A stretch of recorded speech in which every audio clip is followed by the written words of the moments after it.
It's time to get your news on. We are VK1WIA. Yes, the news it is. The WIA national news for week commencing May 21, 2023. And this week, WIA Secretary Peter VK8ZZ and WIA Amateur Radio Magazine Editor-in-Chief Roger VK2ZRH join us. Plus much more in this edition of News from the Wireless Institute of Australia. I'm Editor Graham VK4BB. Last week, we told you of the order we received to change our WIAQ domain name. Quick work by WIA Secretary and work done the morning prior to our AGM has resulted in a letter which, in short, says, "Hey Peter, we've heard back from AUDA and we are happy to report they've closed this case, and as such, we can mark this as resolved and no further action is required." So our backup site for WIA National News and also the site for the VK4 region Q News will remain as wiaq.org.au. Across Australia from VK1WIA, you are tuned to the WI National News Service. In Melbourne, it can be heard on the 160-metre amateur radio band on 1.825 MHz AM at 9 o'clock Sunday morning. I'm Clint Jeffrey, VK3CSJ. Now, the man we've just spoken about, WIA Secretary and Director Peter VK8ZZ. Thanks, Graham, and good morning, listeners. Well, I would like to thank the well over 100 who participated in our annual general meeting last weekend. The meeting was a hybrid event and included both members on site at the University of Canberra and online. We also had a large number of viewers watching the internet streaming on the WIA YouTube channel. The draft minutes of the meeting and the video will be available on the WIA website within the next month or so. The President thanked outgoing Director Greg VK2GPK for his contribution during his 6 years as a member of the board of the WIA. The quality of the broadband connection at the university meant a flawless streaming of the event to all those attending online.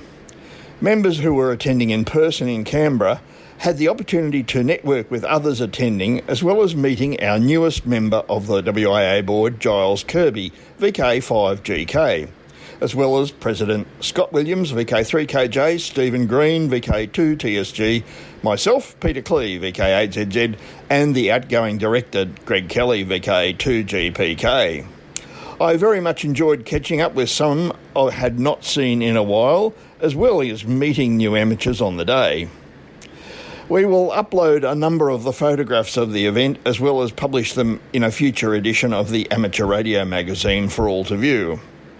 I would personally like to thank those who attended the AGM, both in person and online, and thank you for making this AGM a most memorable event. I advise that we are currently looking for a club that would be keen to host the 2024 AGM and possibly hold it in conjunction with a field day or convention.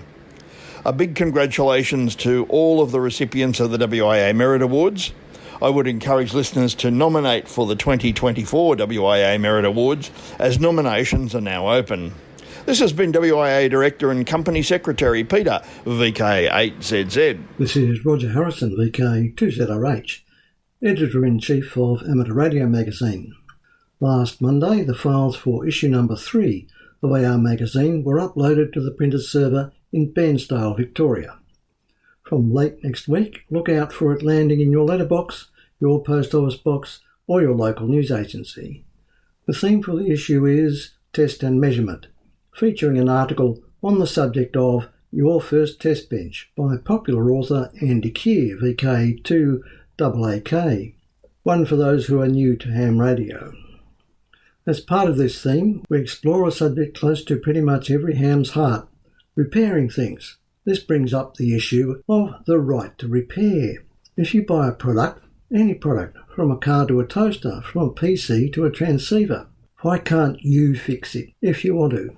One of our articles on this subject discusses the concept of a right to repair in Australia, which would enable consumers to repair their own products, either themselves or through a third-party repairer, and require manufacturers to provide access to repair manuals, diagnostic tools, and software logs. The article explores the issues from a manufacturer's perspective, including concerns about intellectual property, product safety, warranty rights, the cost of new products, and the feasibility of repairing certain products.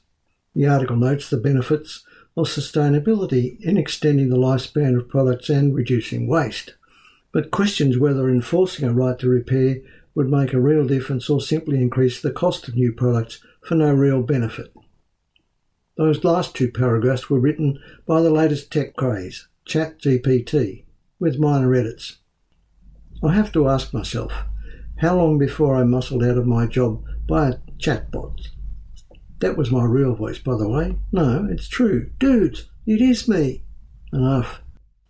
To reflect topical matters in both the radio amateur community and also society in general right now, I asked Phil Waite, VK2WIA, to look into artificial intelligence, AI, in amateur radio. There will be some among the clickerati on social media who reckon the term applies to many contacts you hear on the air. Yeah, right. Phil's efforts returned some interesting results, posing more questions than the answers he got after asking questions of ChatGPT.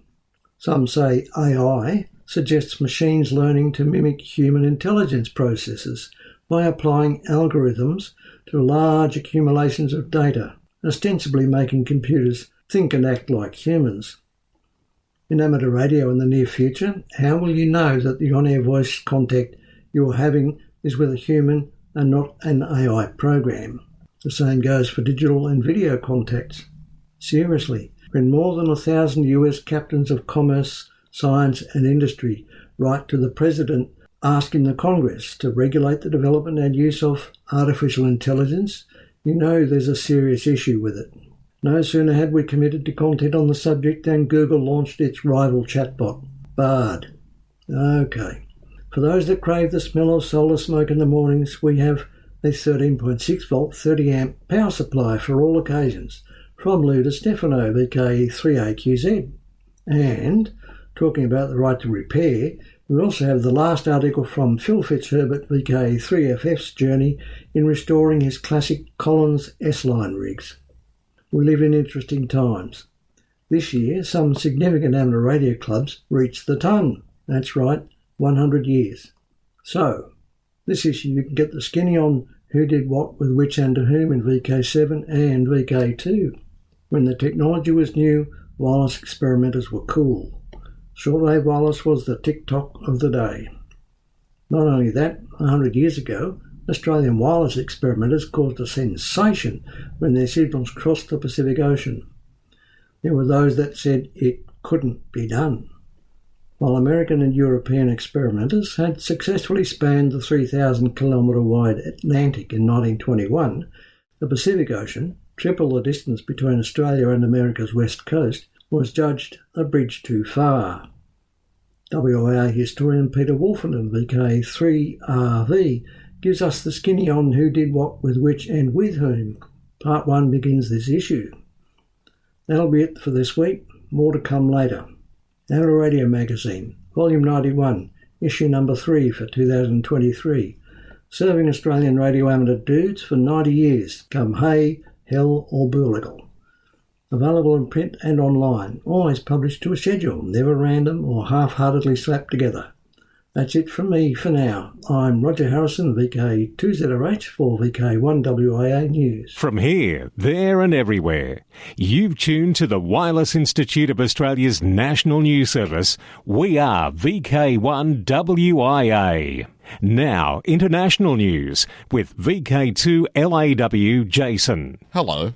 International news with thanks to the IARU, RSGB, RAC, ARRL, NZART, Amateur Radio Newsline, EHAM, and the worldwide sources of the WIA.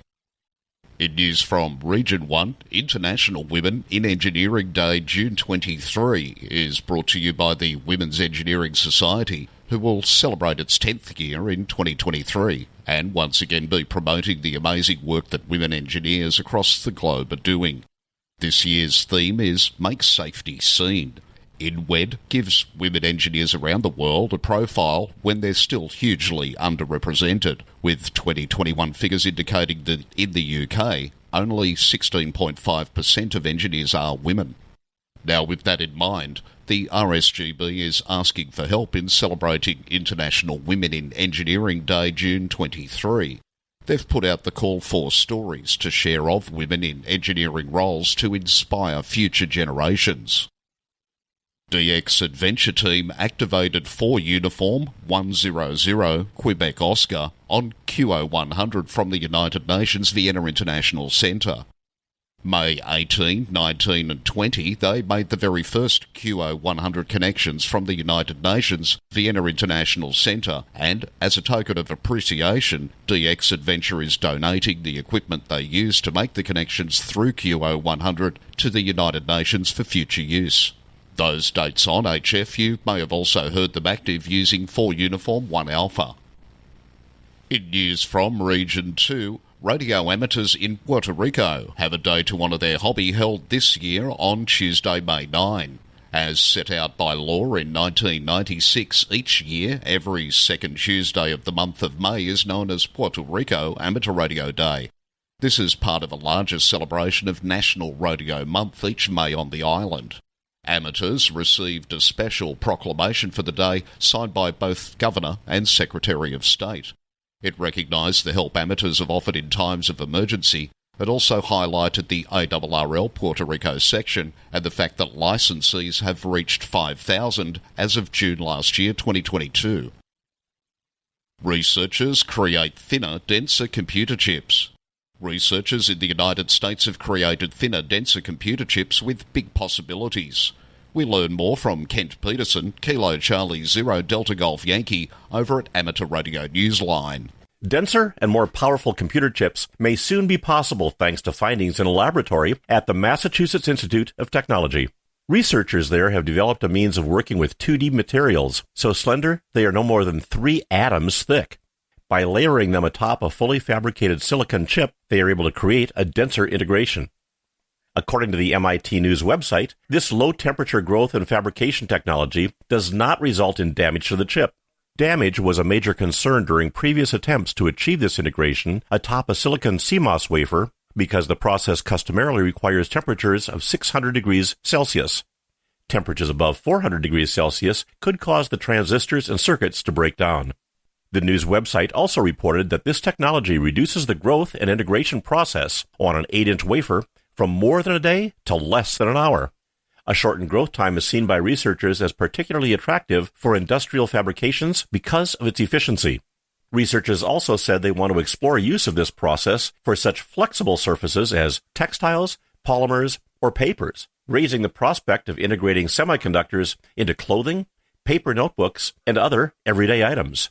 This is Kent Peterson, KC0 DGY. Thanks, Kent. Now to the Weird and Wonderful files. Coffee-loving hams work Java, but it's not DX.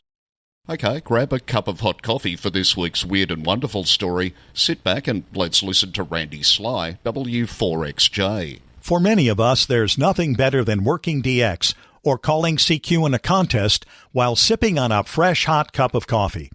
But what if that coffee was known as Ham Shack House Blend, Key Up Cowboy, or Morse Code Mocha? Steve Eilers, W3BIZ, believes we can have our ham radio and drink it too. Early in 2023, Steve began the Homebrew Coffee Company, combining his love for coffee with his love for ham radio. This coffee is not someone else's brand that he relabeled, but his own original coffee blends that are roasted and shipped the same day, no matter the propagation. He is an entrepreneur who takes his business seriously. We source our beans from Bali, Peru, Brazil, Mexico, Colombia, you name it. Ethically sourced beans, fair trade. That's a huge thing for me, is to make sure that we're doing it right. These people are getting compensated for their farms and everything's fair.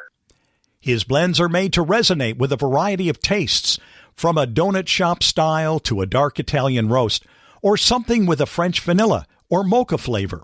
All these and more await you at homebrewcoffee.com. When he's not making coffee, you can find Steve hunting POTA, chasing DX, rag chewing, or operating Skywarn and Aries in Kent County, Michigan. And of course, drinking coffee. This is Randy Sly, W4XJ. Thanks, Randy. And with that, Felix in just a moment. For VK1WIA National News, in Sydney, I'm Jason, VK2LAW. We are VK1WIA. Now, operational news with VK4FUQ. Hello there, and yes, remember ham radio, it's contact sport. Contest-wise, May 2021 Don Edwards Memorial Slow Morse Contest is this weekend, as is the NZART Run 80 metres Sangster Shield. June 24-25 Winter VHF UHF Field Day. 0100 hours UTC Saturday 24 to 0059 hours UTC Sunday 25. But in VK6 had 3 hours on the start and end times. June weekend prior to the second Monday of June, VK Shires. Also make a mental note that the 2023 QRP Day happens June 17. IAA HF World Championship Contest takes place the second full weekend of July, beginning 1200 hours UTC Saturday and ending 1200 hours UTC Sunday, July 8 and 9. All licensed amateurs worldwide are eligible to participate in this contest, as the objective is to contact as many other amateurs as possible, especially IAA member society HQ stations around the world, using the 160, 80, 40, 20, 15 and 10 metre bands. July 15 Trans-Tasman Low Band Contest. Held on the third weekend in July, aims to encourage low band activity between VK and ZL. 160, 80 and 40 metres are allowed with SSB, CW and digital, RTTY or PSK. August 12 and 13 Remembrance Day Contest. This contest commemorates the amateurs who died during World War II and is designed to encourage friendly participation and help improve the operating skills of participants. It is held on the weekend closest to the 15th of August, the date on which hostilities ceased with Japan in the Southwest Pacific area. August 26-27 Alara Contest. Contest is always on the last full weekend of August. YLs work everyone. OMs work YLs only. Combined phone and CW run over 24 hours. Saturday 0600 hours UTC till Sunday 0559 hours UTC. All HF bands except 160 metres and WARC bands. Echo Link will also be accepted. DX window. Richard VK2SKY joins us as we open the DX window with a little vampire story for you. Yes, I know, Halloween is months away, but I think you'll like this story anyway. A team of amateurs, led by Colin VK2JCC, has set up shop in the radio room aboard HMAS Vampire. HMAS stands for His Majesty's Australian Ship, and the Vampire is located at the Australian National Maritime Museum here in Sydney. The radio room is part of the museum and thus open for visitors to learn about the importance of radio communications both in wartime and in peace. The Vampire team has been active for a few weeks now, using the call sign Victor Kilo 2 Victor Mike Papa. VMP. Vampire, get it? If you've never worked a warship before, now is a great time to start. So far, 8 amateurs are on the roster to keep the Vampire on the air, using CW and sideband on 20 and 40 meters, and the station is now a permanent fixture on the ship. But wait, there's more. Over the weekend of the 3rd and 4th of June, the Vampire will be active for 24 hours for a special event, Museum Ships on the Air. You'll find the station on or near 14.250 MHz. Vampire will join many other ships around the world for this fun event. So listen out for Victor Kilo 2 Victor Mike Papa on board HMAS Vampire in Sydney, Australia. And check out the VK2 VMP page on QRZ.com. For WIA National News, I'm Richard Renan, VK2SKY. Back to you, Felix. Thanks, Richard. And the call to listen out for again, Victor Kilo 2 Victor Mike Papa. Another special call to keep your ears open for is VI 2023 HRH. First, the 31st of May celebrates the coronation of King Charles III. Listen for Giorgio, IU5HWS, using the call sign 5UA99WS. From Niger, until the 15th of June on 40 through 10 metres using FT8 and SSB. QSL via LRTW or via EA5GL. Polynesia. DDR is QRV's FO/F6 BCW. From Howardine Island, IOTA OC067. Until October 25 on 86 metres using CW and SSB. QSL via F6 EXV. AU40 NRO is active until the 30th of June to celebrate the 40th anniversary of the National Institute of Amateur Radio in India. QSL via VU2 NRO. For VK1WIA National News, I'm Felix, VK4FUQ Inningham. From here, there and everywhere, you've tuned to the Wireless Institute of Australia's National News Service. We are VK1WIA. Now, Special Interest Group News with VK3GTV. Cole. Hello, our first topic this week is faith. In the US, a group known as the New Jersey Knights of Columbus have taken some advice from the Gospel of Matthew, namely that their light and good deeds should not be hidden under a bushel. Active since early this month and running until today, UTC time, the Knights have been operating several amateur radio stations statewide under a special amateur radio call sign K0C, with the dual intent of sharing their philanthropic needs and encouraging Catholic men to join the fraternal organisation. The special event stations have been attempting to operate out of all 5 dioceses in the state until the last day of the 127th New Jersey State Convention. My hobby is ham radio, and I love the Knights, said Knights Deputy Director Thomas M. Perotti, who designed and spearheaded the project, adding that this is a nice way to bring these two passions together. Worldwide Special Interest Group's Final Frontier. When the crewed Artemis II mission makes its lunar flyby in late 2024, we'll be able to see video of the moon like never before, and it's all thanks to lasers. Along for the historic journey to the moon will be the Orion Artemis II Optical Communication System, or O2O, making Artemis II the first crewed lunar flight to demonstrate laser communications technology.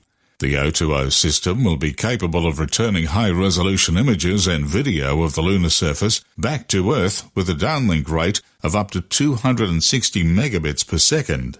The laser system will also be able to send and receive procedures, flight plans, voice messages, and other communications between the Orion spacecraft and mission control on Earth. With the launch last month of the European Space Agency's JUICE mission, short for Jupiter Icy Moons Explorer, hopes were high for its antenna, which had been folded up inside the spacecraft ready for its eventual full deployment.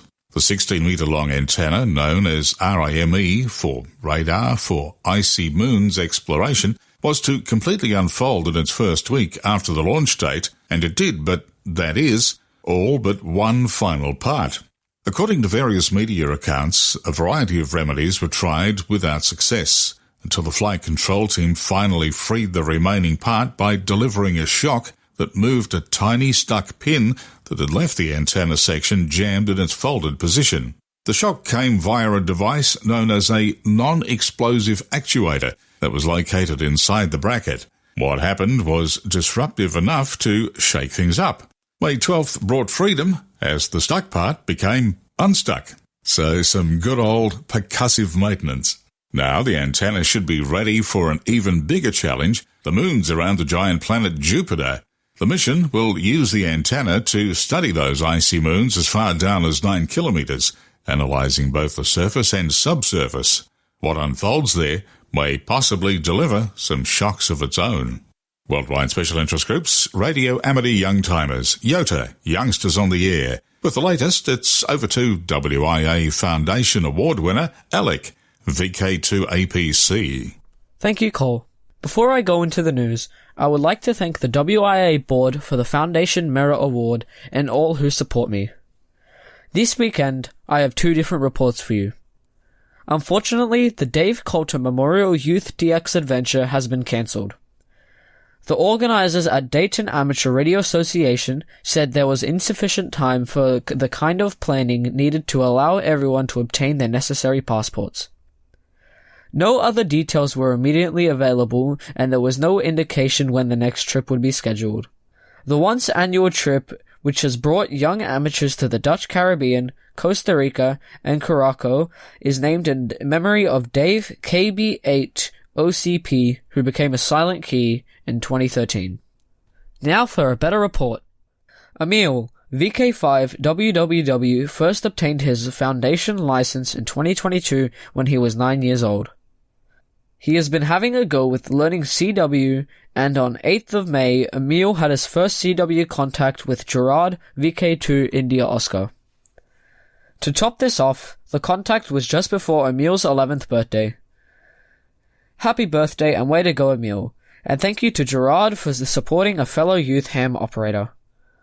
I hope you keep practicing, Emil, so you can get faster than your dad and make many more contacts. For VK1WIA National News, I am Alec, VK2 APC in Sydney. Now back over to you, Cole. Thanks, Alec, and again, congratulations on your award. Worldwide Special Interest Groups, Rescue Radio. Write these frequencies on your shack wall. In IARU Region 3, Emergency Centre of Activity, COA, frequencies are 3.600, 7.110, 14.300, 18.160 and 21.360 MHz. Primarily for its role in rescue radio, the Virginia General Assembly recently issued a resolution commending the Virginia Beach Amateur Radio Club, W4UG. The commendation honoured the VBARC for their many community contributions, stating, "The VBARC, an American Radio Relay League special service club, has greatly served the Virginia Beach community for many years by volunteering its time and equipment for emergency and public services, and by providing exceptional aid to both local amateur radio enthusiasts and the community at large through training classes, technical projects, and other activities." An early marriage and separation from her family kept Rabina Begum apart from her family in Bengal for more than a decade. With the help of police and the West Bengal Radio Club, the relatives have found one another again. The woman's brother, Hussein Ali Sheikh, told the Times of India that in the ensuing years they believed that she was lost to them forever. But he spoke with her at long last on Wednesday, May the 3rd, after the Women's Commission contacted state police, who reached out to the hams in West Bengal. The club has a long track record of facilitating such reunions. Club Secretary Ambarish Nagbigwa, VU2JFA, reached out to a colleague proficient in Hindi and Kashmiri, and details of her story finally emerged. Her brother is expected to travel and bring her home to Bengal soon to be with the family she's missed so much. A great outcome and a nice ending for the segment this week. Till next week, take care. I'm Cole, VK3GTV. And on the social scene, it's the celebration of the centenary of organised amateur radio in Tasmania all of June, with a special WIA news service from VK7 happening June 18, and there are also a huge number of activities happening throughout the month of June and beyond. These include operation of the special centenary call sign VK7WIA by amateurs around VK7. There's a special centenary QSL card, a centenary award certificate.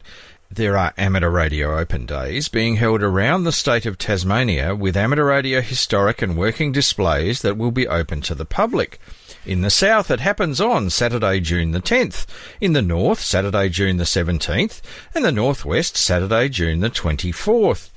In the next couple of amateur radio magazines, we will have features on VK7 history starting in the May-June edition, and the WIA National News broadcast will be coming from VK7 on the 18th of June 2023.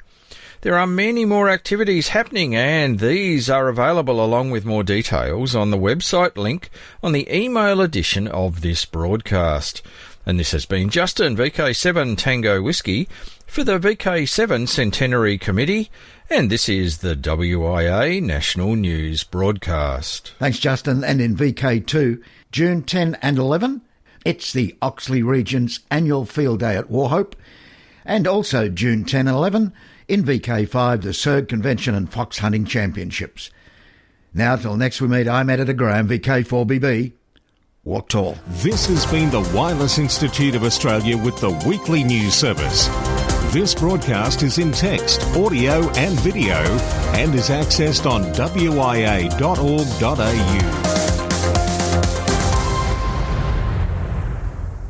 Courtesy of Bevan, VK5BD's ATV and YouTube channel, this has been WIA National News. We're back now, live and local, and your voice, your callbacks. And don't forget, tick like.